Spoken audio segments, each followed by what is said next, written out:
Zakrytí hladiny bazénu mimo provozní dobu pomocí bublinkové plachty Cornisan ušetří velké částky nejenom za ohřev vody, ale také za nutné snižování vlhkosti okolního vzduchu.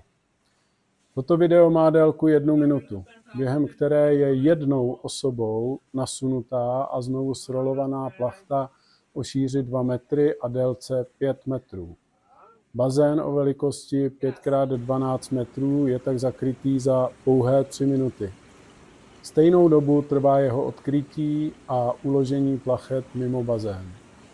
Co myslíte, stojí tento čas za 300 000 korun ročně, které je možno uspořit několika minutami práce vždy večer a ráno? Návratnost investice do plachty je přitom pouhých několik měsíců.